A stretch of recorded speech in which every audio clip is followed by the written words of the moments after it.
Hello friends, मैं रश्मि आप सभी का स्वागत करती हूँ हमारे यूट्यूब चैनल ऑनलाइन अध्ययन में। जैसा कि आप सभी स्क्रीन पर देख रहे हैं, आज हम बात करेंगे जेम्स पैट्रिक किन्ने की बहुत इंपॉर्टेंट पोएम जिसका कि नाम है द कोल्ड विदिन। ये दो पोएम आईसीएसई में प्रिस्क्राइब्ड है और भी बोर्ड्स में सिलेबस में ये पोएम प्रिस्क्राइब्ड है, इसलिए पोएम लेकर के आई। बहुत इंपॉर्टेंट पोएम है बोर्ड के परस्पेक्टिव से भी, और जो एग्जाम्स होते हैं कॉम्पिटिटिव उसमें भी पूछी जाती है। तो चलिए अब हम बात करते हैं जेम्स पैट्रिक किने की पोएम जो कि बहुत ही इम्पोर्टेंट है। ठीक है, और आज हम इसका हिंदी में एक्सप्लेनेशन देखेंगे। बहुत ही सिंपल सी पोएम है। चलिए स्टार्ट करते हैं। The cold within written in 1960। Okay, ये लिखी थी उन्होंने जेम्स पैट्रिक ने 1960 में, और ये एक अमेरिकन पोएट थे, बता दें आपको। And it is an inspiring poem. ये क्या है, एक इंस्पिरेशनल पोएम है, इंस्पायर करती है, बहुत ही अच्छा मैसेज देती है कॉमन पीपल को और सोसाइटी को। और इसकी जो थीम है वो भी मैं आपको बताऊंगी आगे चल के। बहुत ही अच्छी थीम है। हमारी सोसाइटी में जो भी डिस्क्रिमिनेशन चलता है, जो भी भेदभाव चलता है on the basis of caste, colour, religion, region, वो सारी चीजें इसमें बताई गई हैं। And it conveys a good message in the form of a parable. यहाँ पे एक स्टोरी के तौर रूप में जो है इसको प्रेजेंट किया गया है। लैंग्वेज बहुत ही सिंपल है और एक स्टोरी के तरह से पोएम को प्रेजेंट किया गया है। इन्होंने पोएम को लिखा है। The story tells is simple and suggested. जो स्टोरी है बहुत ही सिंपल सी है, बहुत ही आप इजिली उसको अंडरस्टैंड कर सकेंगे और बहुत ही सिंपल है। It is the story of a six human beings. अब यहाँ पर थोड़ा सा मैं स्टोरी का आपको आउटलाइन बताती हूँ कि क्या है, क्योंकि इसलिए अगर आप समझ लेंगे तो आपको पोएम समझने में बहुत ही आसानी होगी। ये जो पोएम है वो सिक्स ह्यूमन बीइंग्स की है। Get trapped in bitter cold sitting near the dying fire. और अब क्या होता है कि वो ट्रैप हो जाते हैं। ट्रैप मीन्स एक तरह से फंस जाते हैं डिफिकल्ट सिचुएशन में। और वो कहाँ पर बैठे हैं, कोल्ड है, बहुत ही ज्यादा ठंड का समय है, और वो एक डाइंग फायर की, मतलब एक आग जल रही है, उसके चारों ओर ये छह लोग बैठे हुए हैं। ठीक है, और यहाँ पर ये भी बताया गया है कि यहाँ पर जो आग है वो धीरे धीरे बुझ रही है, और जितने भी छह लोग हैं सबके हाथ में एक स्टिक है, लेकिन वो उसको डालना नहीं चाहते क्योंकि हर पर्सन दूसरे पर्सन का वेट कर रहा है कि पहले वो डाले तो फिर मैं डालूं। या फिर किसी पर्सन को ये लग रहा है कि अरे वो तो काला इंसान है और मैं गोरा हूं, तो मैं क्यों उसकी हेल्प करूं, या फिर वो तो पुअर है तो मैं उसकी हेल्प क्यों करूं, या फिर वो तो रिच है मैं उसकी हेल्प क्यों करूं। तो इस तरह से ये स्टोरी है इस पोएम में, हम कह सकते हैं। तो चलिए आगे बढ़ते हैं, टेक्स्ट पर चलते हैं पोएम की और देखते हैं लाइन बाय लाइन उसका एक्सप्लेनेशन, वो भी हिंदी में। जो है फ्रेंड्स, ये पहला स्टेंजा है। Six humans trapped by happenstance. अब देखिए यहाँ पे सिक्स ह्यूमंस, ह्यूमंस यहाँ पर वर्ड क्यों यूज किया है, यहाँ पर जो पोएट हैं वो पीपल भी यूज कर सकते थे। ह्यूमन उन्होंने इसलिए यूज किया है क्योंकि ये जो ह्यूमन बींग्स हैं उनको प्रेजेंट कर रहे हैं, उनकी मेंटालिटी को बता रहे हैं कि वो कैसा सोचते हैं, हमारी सोसाइटी में कैसे चला आ रहा है, इसको बताते हैं। सो दे ट्रैप, ट्रैप जैसा कि मैंने अभी आपको बताया, ट्रैप मीन्स होता है किसी चीज में फंस जाना। ठीक है, तो they trap in a difficult situation and they have no way to go from there और टू रन फ्रॉम देयर। मतलब उनके पास कोई भी रास्ता नहीं है कि वो वहां से भागे, तो वो फंस चुके हैं। By happenstance means by chance.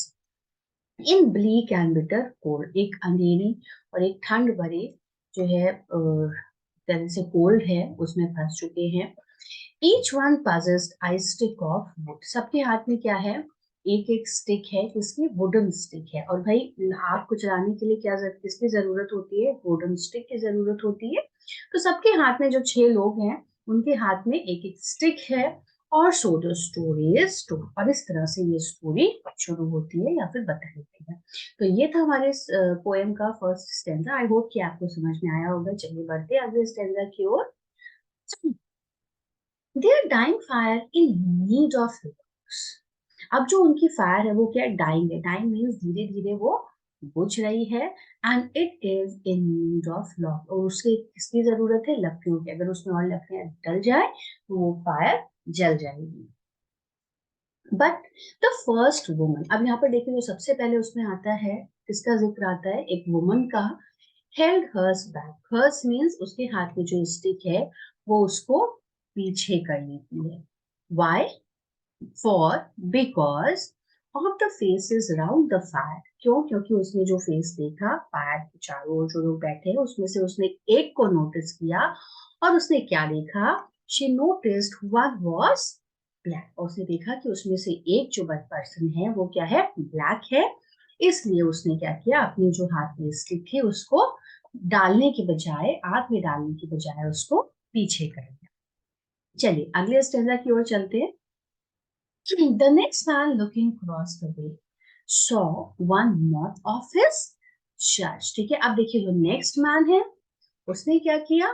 Looking cross the way, उसने देखा अपने सामने, सॉ उसने उसी आग की जो रोशनी थी उसमें देखा one not of his church. Not of his church means that उसने देखा कि एक पर्सन उसके रिलीजन से बिलोंग नहीं करता है, यानी कि उसके धर्म से वो बिलोंग नहीं करता है, वो किसी और धर्म का है, किसी और रिलीजन का है, and could not bring himself to grave the fire in the fire his stick of birch।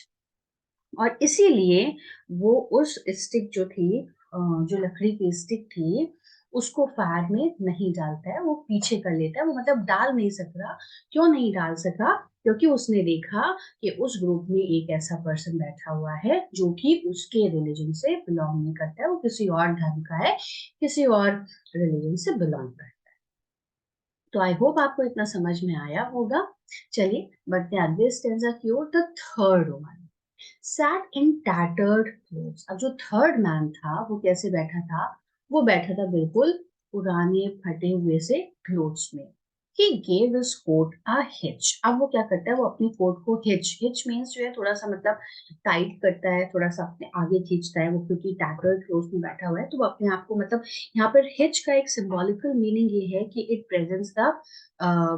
Presents his meanness, कि उसको ये लग रहा है कि मैं मतलब थोड़ा सा अपने आप को इंफीरियर फील करता है कि मैं थोड़ा गरीब हूँ, मैं पुअर हूँ, even I am not wearing a proper clothes. उसके पास जो क्लोथ्स हैं वो भी उसने प्रॉपर नहीं पहन रखे हैं। Why should his lock be put to use? अब वो कहता है, सोचता है कि मेरे लॉक क्यों यूज हो? To warm the idle rich. इन जो आइडल रिच हैं, ये रिच जो कि who do not work hard but thrive on the labour of the poor. ठीक है, उसको ये लगता है कि ये लोग कुछ नहीं करते हैं, बल्कि हम जो करते हैं, जो उसको ये लगता है कि जो रिच पीपल है वो खुद से कुछ हार्ड वर्क नहीं करते, बल्कि उनका वर्क उनकी जगह कौन करता है? हम जैसे पुअर पीपल। ठीक है, तो उसको ये लगता है कि हम अपनी जो वुडन स्टिक है, अपनी जो इस स्टिक है उसको मैं इन रिच पीपल को वार्म करने के लिए, इनको गर्माहट देने के लिए क्यों यूज करूं? ठीक है, तो इसके माइंड में ये आ जाता है कि मैं तो भाई गरीब हूं, तो मैं अमीर की मदद क्यों करूं, क्योंकि ये तो वैसे ही लेजी होते हैं। ठीक, चलिए next stanza. The rich man just sat back and thought of the wealth he had in store। अब यहाँ पर दिखाया गया है कि एक रिच मैन है और वो पीछे ही बैठा हुआ है, और वो ऐसा दिख रहा है कि वो पूरे टाइम ये सोच रहा है अबाउट हिज वेल्थ, अपने रुपए पैसे के बारे में, दैट ही हैड स्टोर, जो कि उसने बचा के रख रखे हैं, स्टोर करके रख रखे हैं।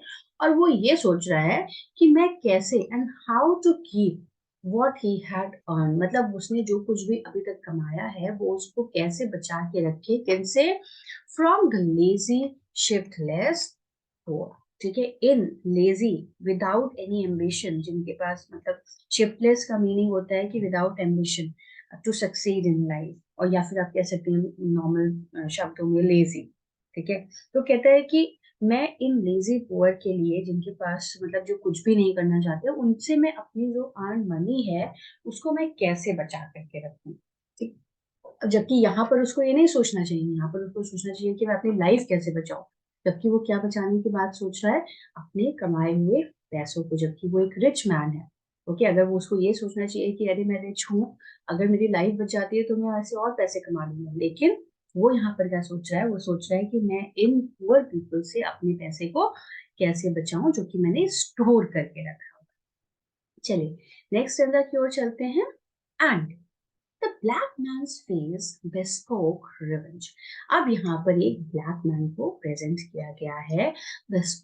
bespoke मीन्स होता है शोट। ठीक है, जो कि क्या शो कर रहा है? उसका जो फेस है वो शो कर रहा है रिवेंज। रिवेंज मतलब क्या होता है, जब किसी से बदला लेना होता है, ठीक है।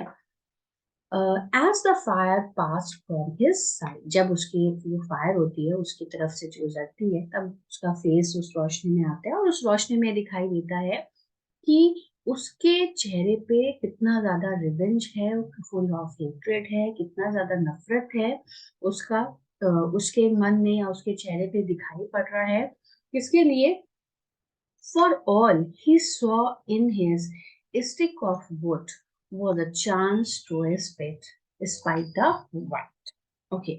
अब यहाँ पर देखिए वो कह रहा है कि for all he saw in his stick of wood, क्यों? क्योंकि वो क्या क्या क्या देख रहा है कि ये जो स्टिक है, ओके, ये जो स्टिक है वो अभी तक उसे क्या मिला है, उसे जो व्हाइट पीपल है उनसे सिर्फ हेट्रेड मिला है। ओके, स्प्लिट मीन्स यहाँ पर हो जाएगा हेट। वो कह रहा है कि मुझे जो ब्लैक सॉरी व्हाइट पीपल है उनसे सिर्फ हेट्रेड मिला है, ठीक। तो वो कहता है कि मैं अपनी स्टिक दे करके, मैं क्यों अपनी स्टिक दूं जिससे कि मुझे आज तक हेट्रेड मिला है, और उसके मन में इसलिए बहुत ज्यादा गुस्सा भरा है, बहुत ही ज्यादा नफरत भरी है, हेट्रेड भरा है, किसके लिए? व्हाइट पीपल के लिए। अब देखिए नेक्स्ट स्टेंजा की ओर चलते हैं। लास्ट मैन बचे यहाँ पर, the last man of this forlorn group. अब देखिए यहाँ पर ये भी word forlorn, forlorn group means, forlorn का मीन्स होता है लोनली। forlorn ग्रुप यहाँ पे क्यों कहा है राइटर ने, पोएट ने इसलिए कहा है क्योंकि ग्रुप में कभी भी कोई अकेला नहीं होता। हम कहते हैं ना हम ग्रुप में जा रहे हैं, यानी कि हम सबके साथ जा रहे हैं, लेकिन ये कैसा ग्रुप है? ये एक लोनली ग्रुप है। यहाँ पर हर पर्सन अकेला है, साथ में होकर के भी सब लोग क्या है, एक दूसरे के अगेंस्ट हैं, एक दूसरे से, एक दूसरे को पसंद नहीं कर रहे हैं, और कुछ ना कुछ सोच रहे हैं कि मैं इसकी हेल्प क्यों करूं, मैं इसकी हेल्प क्यों करूं। तो इसीलिए यहाँ पर ये जो ग्रुप है वो क्या है, अकेला है। The last man of his forlorn group did not here means हो जाएगा nothing। वो का क्या करता है? He did nothing, वो कुछ नहीं करता है except for gain। क्या वो एक्सेप्ट कर रहा है?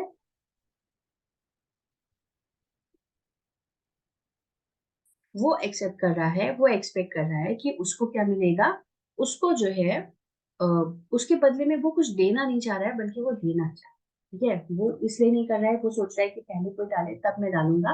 तो इस तरह से जैसे बच्चे करते हैं, ठीक है, कि हमको मिलेगा तब हम देंगे, एक तरह से गेम जो होता है वो यहाँ पर वो खेल रहा है। Giving only to those who give, वो क्या सोच रहा है कि मैं सिर्फ उसी को दूंगा जो कि अपनी जो वुडन लॉक है या फिर अपनी जो वुडन स्टिक है वो इस आग में डालेगा। was how he played the game। वो उसी तरह से कर रहा है जैसे कि वो बचपन में क्या करता था, गेम खेलता था। अब देखिए ये है पोयम का लास्ट स्टेंजा, बहुत ही अच्छा है। बहुत ही कम शब्दों में पोएट ने बहुत सारी चीजें कहने की कोशिश करी है।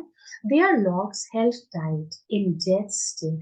अब लास्ट में क्या होता है, उनके जो हाथ में लॉक्स थी वो एज इट इज वैसे ही उन सबके हाथ में रहती हैं, जैसे वो टाइटली पकड़े थे पहले वैसे अभी भी पकड़े हुए। लेकिन क्या है, अब जो है वो इन डेथ स्टिल है। अब जो हैंड्स हैं वो क्या हो गए, स्टिल हो गए हैं, means there is no movement in them. क्यों? क्योंकि उनकी सबकी डेथ हो चुकी है। किस वजह से हो गई है?